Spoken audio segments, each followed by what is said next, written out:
Well, happy Tuesday. It's time for this week's video. Get ready.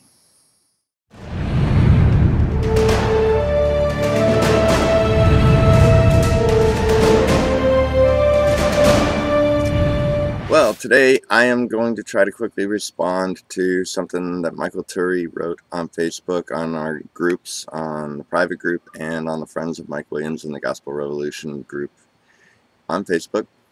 Michael says, I've been having discussions about James 1:27 and that James was preaching to Jews, hence the different approach, but that he still believed in grace. Any input? Yeah, I agree. He says at the very opening of his letter that he is called to the 12 tribes of Israel and is apparently speaking to them. James 1:27, what does it say?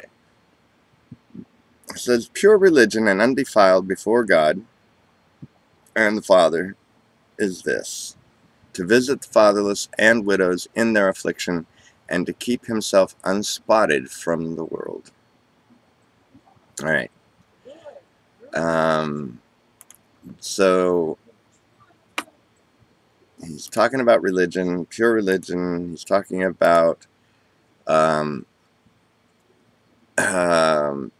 having mercy and showing kindness and helping the poor and the widows and the orphans and things like this throughout this.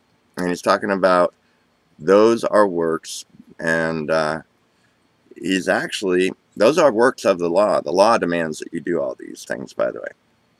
He's talking about you need to follow all of that. And for those of you who are not doing that, he's saying, then if you follow the whole law, yet you're guilty of one part, then you are guilty of breaking the whole law.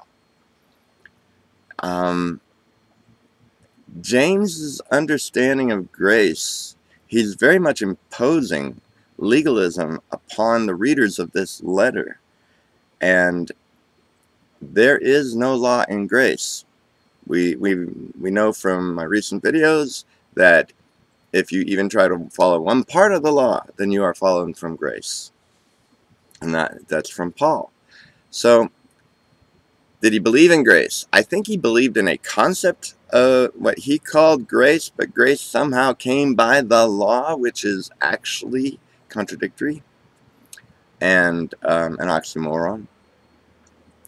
But, so did he believe in grace? I think he believed in grace, but his definition of it, his expectation of it, and his view of it all the way around hinges upon works. And he says, man is not justified by faith, but works alone, but also by works. And he uses this analogy to show how Abraham and I believe Rahab were justified by their works. And justification did come by faith and obedience, which is a work, but it only came by one man. And that again is Paul, Romans chapter 5. By one man's disobedience, all were condemned. All were condemned into the sin of one man, the first man Adam. Yet by one man and his obedience, Jesus Christ, all, the same all who were condemned by the first Adam, are raised to justification of life. So, we are all justified to life and righteousness.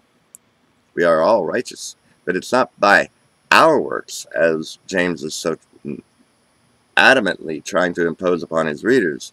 We are justified by the works of one man, by the obedience of one man, Jesus Christ, and his success in the work of the cross, his death, burial, and resurrection. So, does James believe in grace? And he's just taking a different approach because he's talking to Jews. I believe he believes in grace, but his idea of what grace is not grace, because he is basing it upon law. Law is actually the foundation for you to then have grace in his eyes, and that is actually contradictory. So, does he believe in grace? Yes. Does he know what grace is? Not according to this letter. Folks, it's revolutionary. Have a revolutionary week.